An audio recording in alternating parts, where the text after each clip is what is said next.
light ships with me in the past. Welcome, Richard. Thank you. Hey, Jerome. How you doing? Hey, guys. I'm doing well. On today's episode, I want to talk about your ET contact. I know ET contact comes in a number of ways. Sometimes it's physical, other times it's in the dream state. And then, most frequently, what's happening now is it's happening during meditative states or altered states of consciousness. I know you've had a whole mix of different contact experiences. And so I wanted to talk about them today and talk about what they were like and sort of how they've affected you. Specifically, let's start with the ET light ship experiences that you and I have done together. What is it like when you go up into the light ships, shifting your consciousness from this state into this higher dimensional state? What is that like initially? Okay. Well, first off, I wasn't ready for it. So, it was a real surprise to do that. What did it feel like? It was a lot clearer than any other meditation I'd done. Obviously, because of the work we do and the work you do, Jerome, in preparing the meditation, it's really crisp and clear and as real. It was almost like I knew I was kind of, sitting in my living room having a call with you, but in my psychic vision, it was like a high definition, clear image.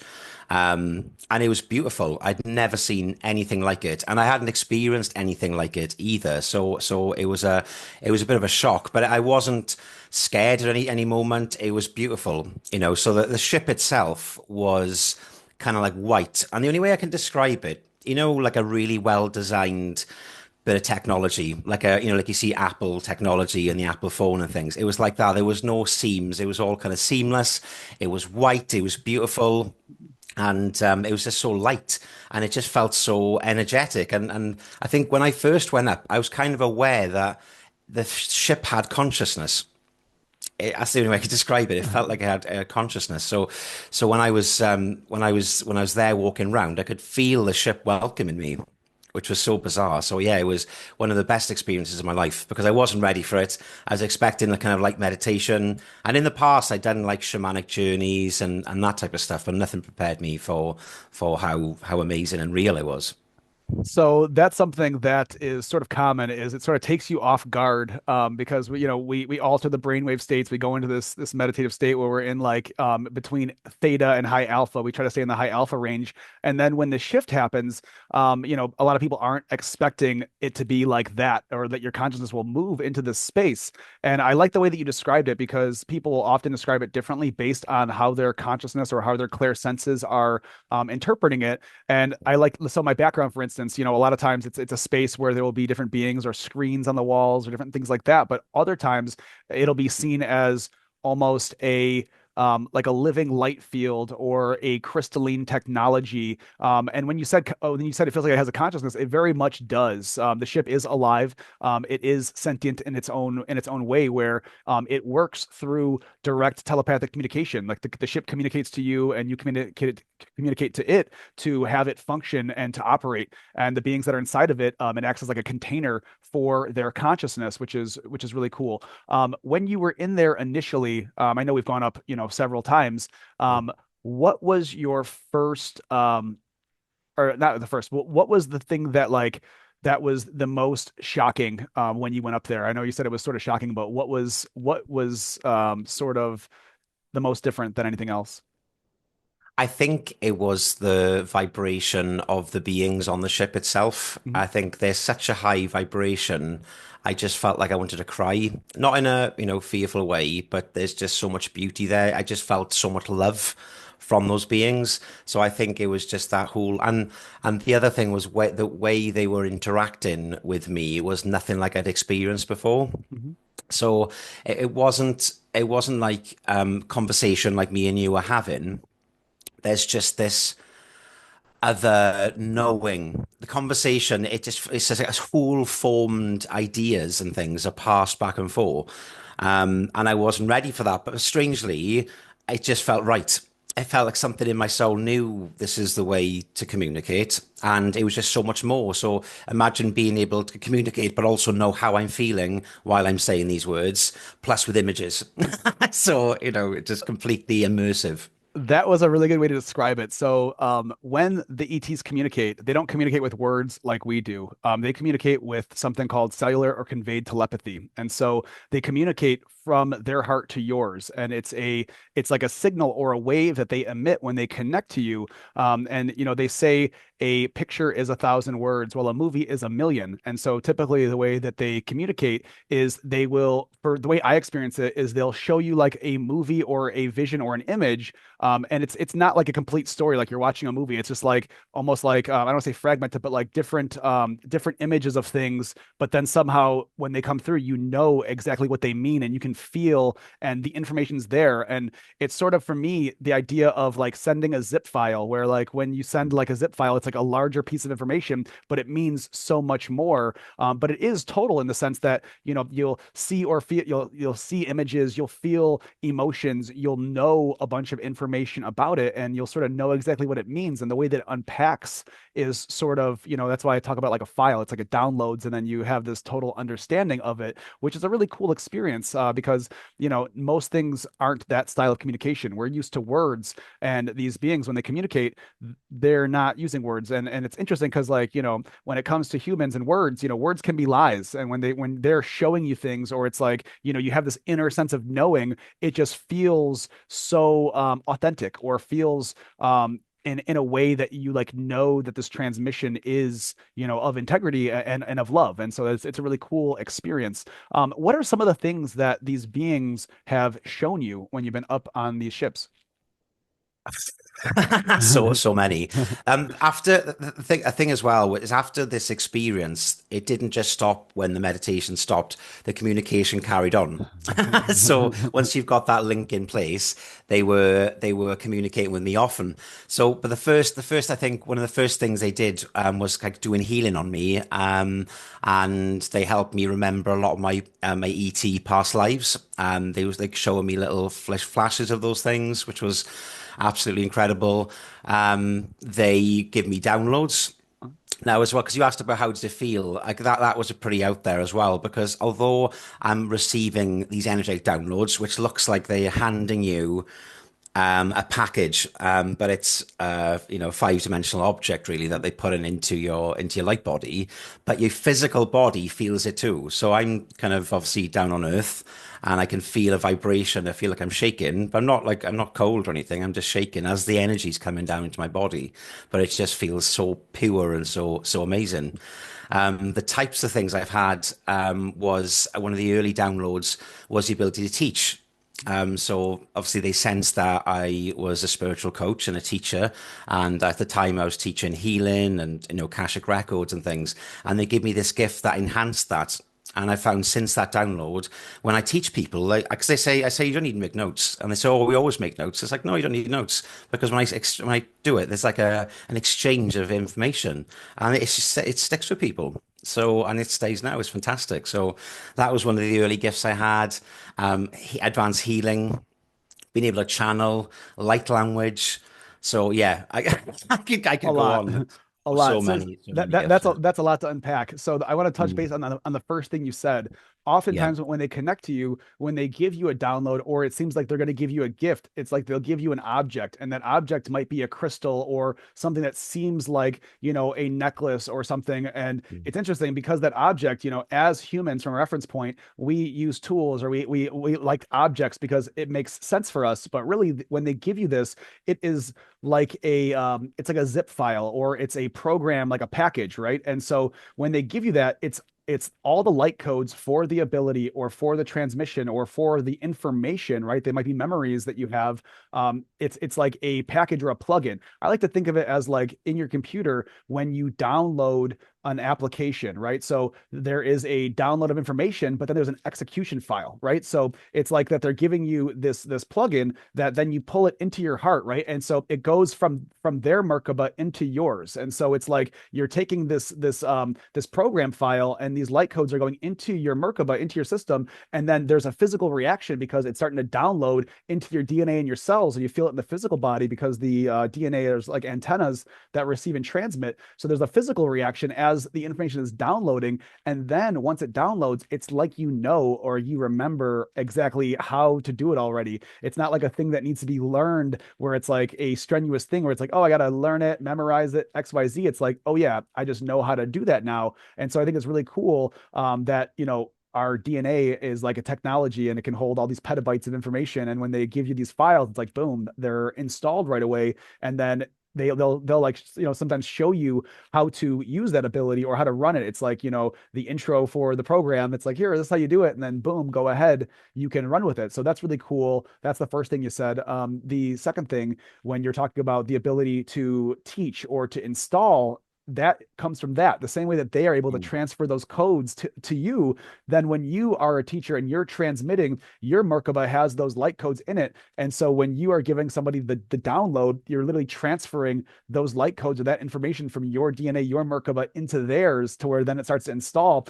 And that is actually, the basis of how all of this development happens. Not only from us, but when, as coaches, when we train other people, it took me years to develop these abilities through working with these beings. But now when I train people and I'm teaching them how to facilitate, it's like I could take people in a couple of months and bring them to a high level facilitator, because it's just a transfer of the codes. You're like copying the coding or the data from one system to another, and then it just installs and boom, it runs. So I think that's really, really cool. And Yeah. so what else has happened since you've been on these ships? I know. Let's talk about how about this, the communication that happens afterwards, right? So on the ship, Mm. there's that level of communication. You were saying afterwards the link is open.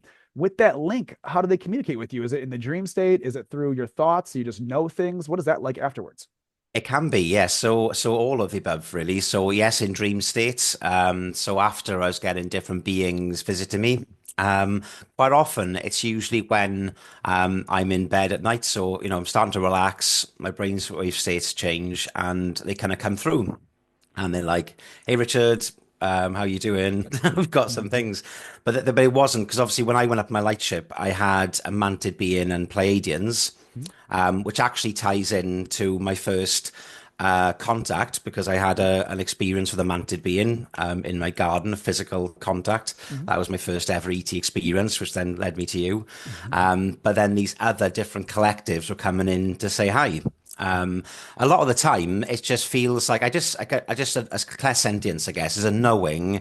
They kind of always give me like a half hour. They're kind of saying we'll be coming through shortly. It's like program's going to start in 30 minutes type thing. So I know something's going to happen, and I'll tend to relax, have a bath, and then this is where the communication comes in. And for me, it's very visual, so Uh-huh. I can see the being. So they normally show me their faces, and then the information comes through.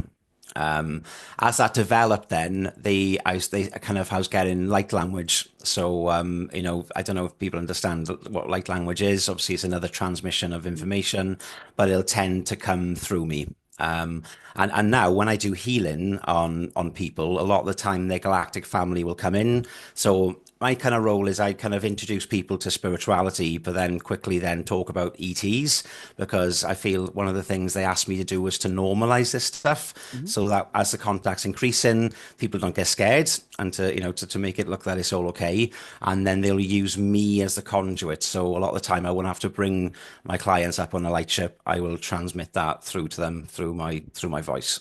And that is there. And different collectives have different like languages, different sounds. So. So that's a really awesome concept. And what I want to talk about is, so for people that aren't so familiar with light language, something that a lot of people don't talk about. Some people, you've seen it online, you hear people talking these, are saying these different things. Light language is, it's not necessarily like a language that we speak back and forth, having a conversation like we do with English or any other language. Light language is more of a transmission of consciousness, and this transmission is meant to bypass the brain's logical mind. That way you can't think or analyze what's coming through, right? And it's more of, it is interpreted, or it is read on the soul level. And the transmission itself is a you can, it's like a carrier signal. So think of like how the 5G in your phone is how the signal is comes into the phone, right? So the light language is a transmission signal that carries a payload or a data stream of consciousness. So when you in the language itself, there is like a cymatic wave of information that comes through, that streams through, and the sound wave is how it carries. And then when you hear it, whether you're in person or over the internet or on the phone, when you hear the light language, it is affecting you on a soul or on a DNA level. And so it's like your Merkaba is making updates in a programming code from one computer to another through that transmission. So it's like it's received like Wi-Fi.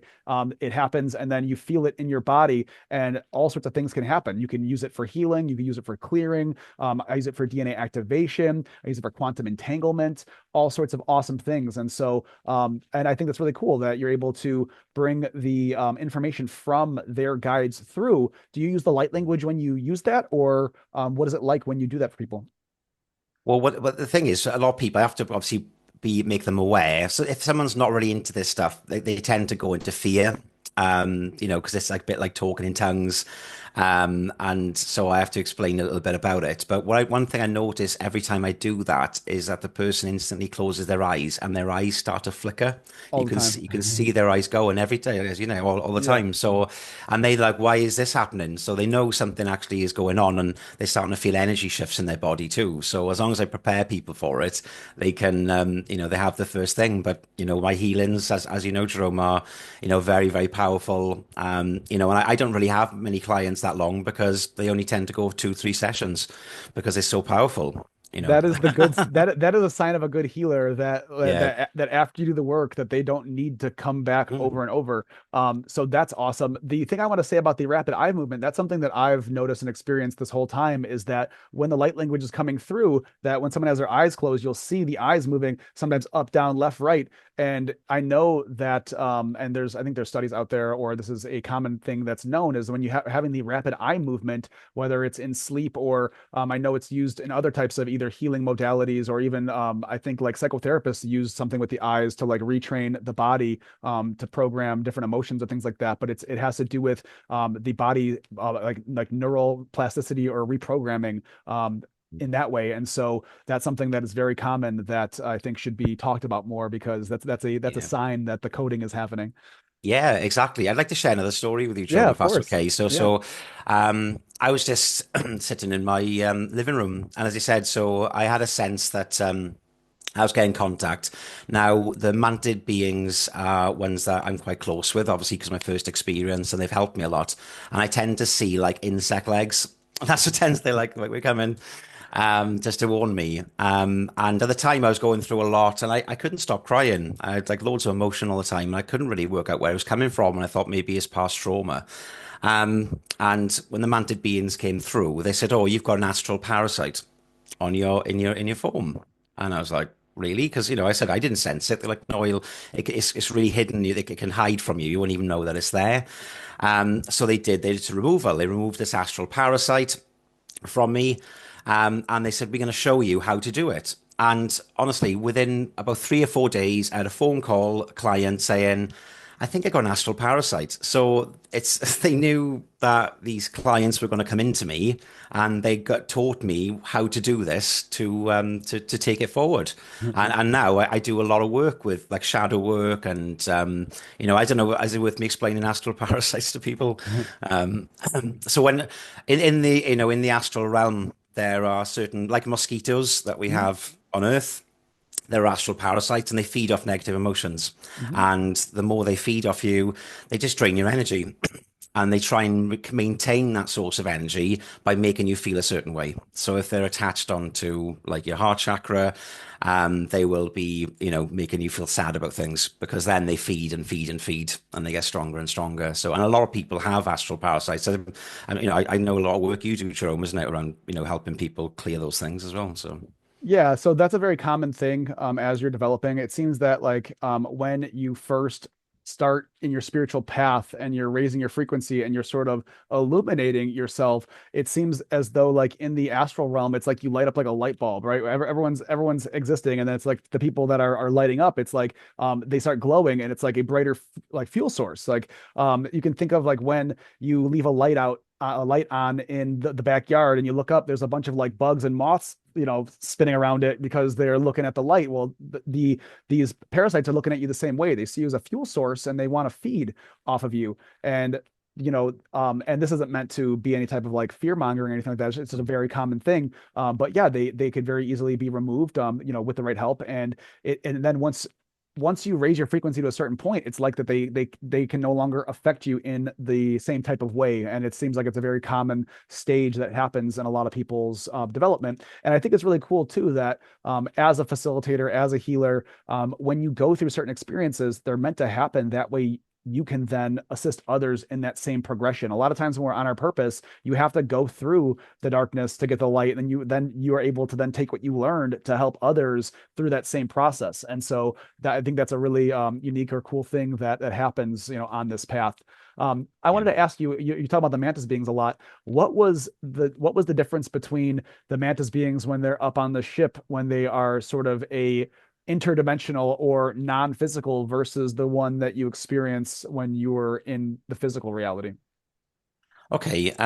Yeah. So in the physical reality, I think I was being prepared for a contact. Really. And I was in the garden, and I saw a praying mantis in a like in the garden in a bush. Now he was about 5 foot tall, which for someone, and at this time, I thought if you told me, what you think of ET, I would say grey, big eyes. I didn't have any Yeah. idea, so I just thought it was a giant bug in the garden, which petrified myself and my partner at the time and our kids. We all went screaming, running into the house, and they were quite small. And after, what they'd said is actually that was a child mantis being, because they didn't. If a mantis being actually can be up to 12 to 15 foot tall.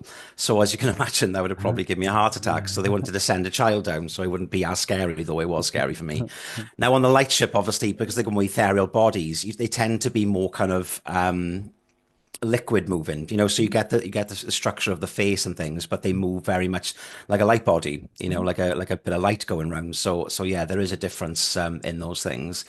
But also, what it helped me understand is that when you're working with a species that is completely different to humans, they are very different in the way they talk. So they have a lot less emotion than we do as humans.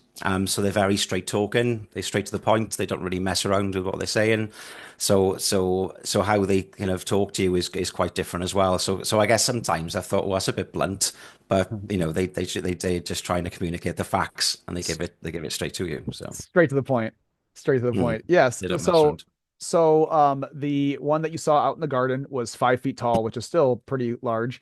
Yeah. And then in the ship, you said that they're more ethereal. Something I want to talk about was how the different beings, whether they're mantis or any other being, how they appear on the ship, because sometimes they come in different ways. You can have a Mm. mantis or a Pleiadian or a Lyran or an Andromedan Arcturian where there could be three of them in front of you and they could all look different. And so some of them can look just like you would think you would see like an ET that was, even though you're on the ship in this higher dimensional place, sometimes they look like they're physical, or that they are, where they're wearing like a suit or a robe and they Yeah. have a head with eyes. Other times they are like a glowing silhouette of light where they are, higher dimensional, where they don't, it doesn't seem like they have a physical body. Oftentimes too, it seems like the higher of the dimensional bandwidth they occupy, the less they have to do with polarity, like genders. Like sometimes you can tell this is a male being or a female being based on how they look in there, and you can feel the energy of the gender.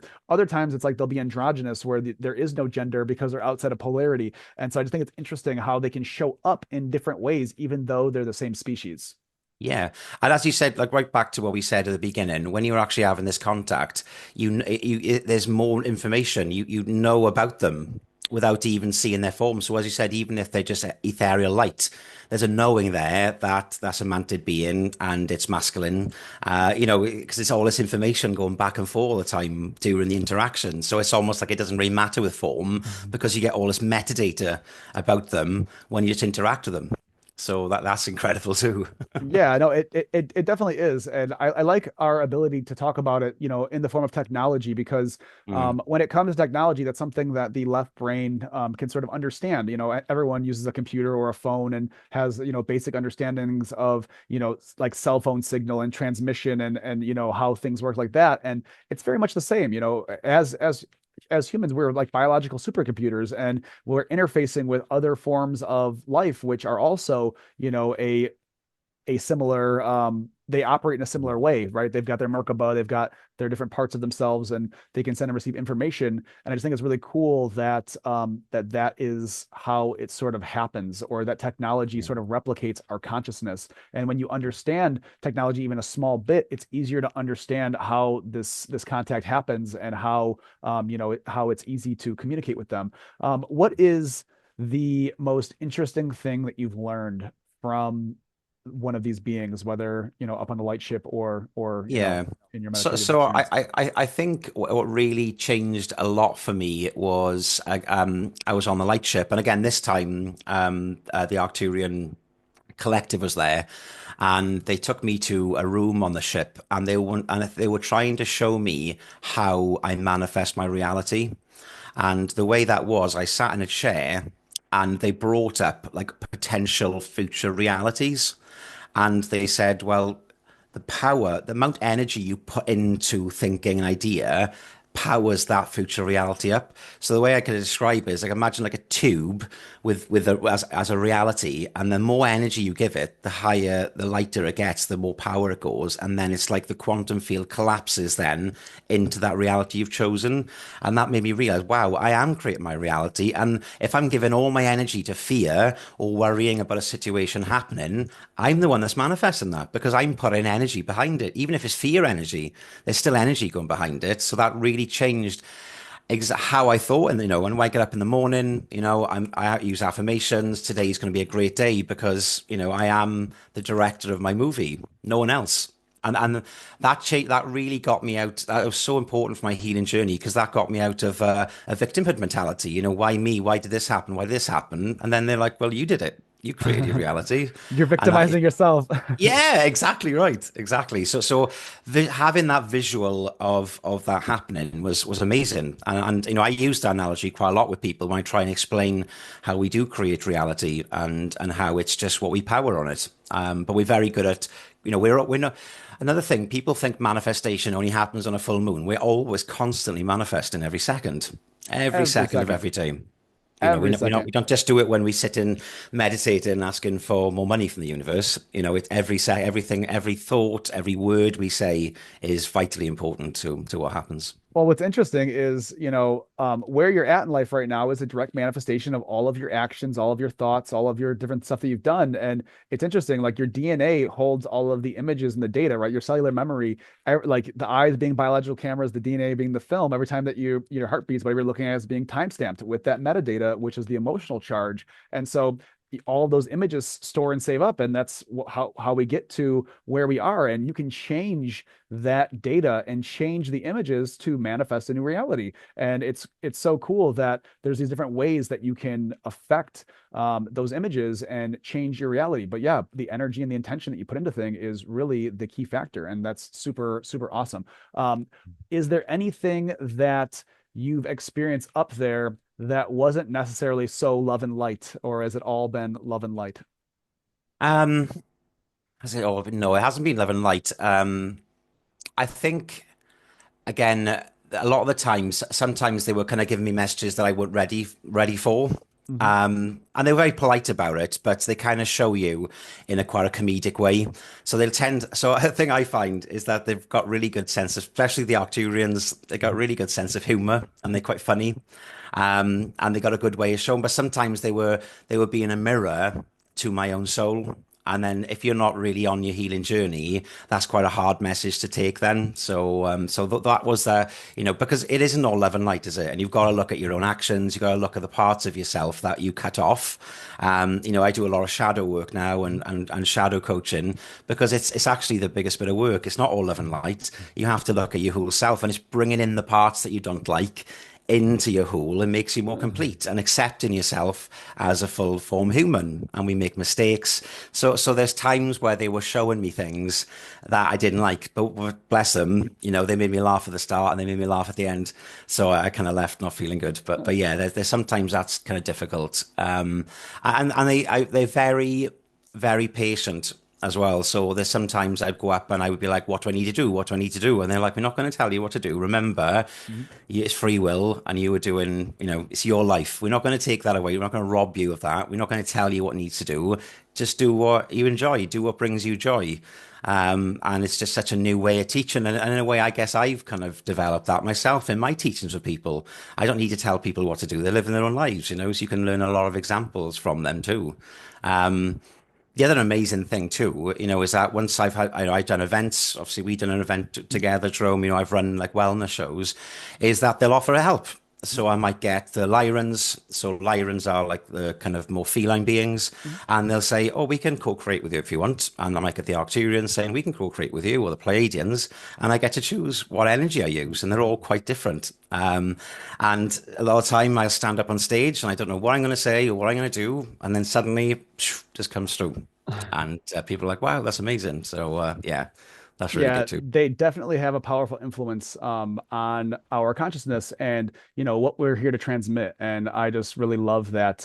And I want to go back to what you said about the shadow work and it not all being love and light. I like saying that because that's a common theme in spirituality. It's like, oh, Mm, love and light, but it's really not all love and light. yeah, And the shadow within you is the part that needs the most attention. And healing that shadow, healing that trauma. And a lot of times, before we even go up on the ships, we have to do shadow work. We have to heal the inner child and bring ourselves into wholeness in that aspect before we even get the access. And then when you go up there, they will illuminate even the darkest corners of you and show you the parts of yourselves that you're not necessarily willing to see, but need to see in order to grow and evolve. Because this isn't some type of like spiritual escapism where we're like, oh, let's go up on the light ship to escape my job and my family and run away from my problems. It's to go up there to grow, develop, illuminate, so that way we can become better for ourselves, for society, for our partners, for everyone in our lives. And that's a sort of a reoccurring theme that has always happened. And I really like to honor that and sort of I respect that with them because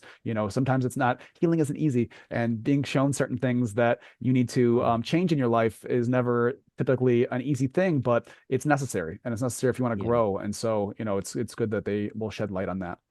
Exactly, exactly. And the thing is, they do it with so much love because that's the other thing. While all this stuff's happening, you're around beings that are so high vibrational. I was never used to that. I think being a human, you don't really experience that much love. And when you go up on the craft and you see these beings, one of the things they said to me is that they are preparing me for real full contact. Which I think will happen at some point when the collective is ready, and having these interactions is important because we do need to lift our vibration. Because if the gap is too big, if people listening to this want to have a real ET experience, you've got to do this work because it's just too much of a jump. And, it will just be too overwhelming for us to deal with. So it's like in having these lightship experiences, it's kind of getting us ready. It's getting us ready for actually getting used to, having that face-to-face contact. So, and that's something, us being conduits or bridges between the 3D and these higher dimensional spaces. That's something that's, people have asked me, it's like, oh, when is mass disclosure happening? And really, it is. This is how the mass disclosure is happening. It's happening to people, in these light ships through dream state, through these different experiences where, oh, I thought it was just a dream, but really you're being prepared, right? So it's already happening. It's not, it hasn't yet been giant ships coming down from the sky and everybody seeing this thing happening. I mean, there are more and more ET sightings happening, but it's happening to the masses, and it's really just being aware of and remembering that it's happening, or actively engaging on your own and going up into these spaces. And so it is happening. The disclosures here, they're ready. They're getting us ready for this whole like idea of the new earth and the evolution of our consciousness. Yeah, absolutely, absolutely. Yeah, and it's changed my life. It really has. I can't overstate that. Mhm. Understate it, overstate as much. Everything that happened from that point on, my healing journey changed. People were like, "How are you learning things so fast? How are you developing so quickly?" All my gifts, astral travel, doing remote work, and I'm kind of used now as a, and I know I volunteered. I didn't have to, I didn't. I wanted to help. Like doing grid work, working around with people, people, other star seeds. It just seems like the universe brings people to me for the right team. Or sometimes they'll have they'll see an ET craft in the sky, or they want to explain how things, and it's just like these beings are directing people through their dream states to me and to you the same, Mhm. because they're ready. And it's like, as you said, when the student's ready, the master appears, and it very much seems like that. We just seem to pop into people's lives at the right time, like you did with me. Because at Yeah. the time, I don't remember when we first met. I'm like, I don't know what's going on. I don't understand these ET. I've got a praying mantis being in my garden. They starting to talk to me. What is going on? And that just made sense. It just made sense. Give it a structure around it, and just really helped with the communication. So yeah, so thank you, Jerome. Like, you changed my life. You're welcome, and I appreciate that. That's what I'm here for. That makes me feel like I'm accomplishing my mission to help others, step into this the same way it's happened for me. And there's other people, countless others that are ready for this now, and this is why us talking about this is so important at this time because it has been life changing. My life will never go back to the way that it was before this. I'll never be able to look at it without this lens again, and that's something that I feel like more people need in their lives because it's very much enriching and gives you a sense of purpose, and it's been very awesome. And when you said about people being attracted, it's very true.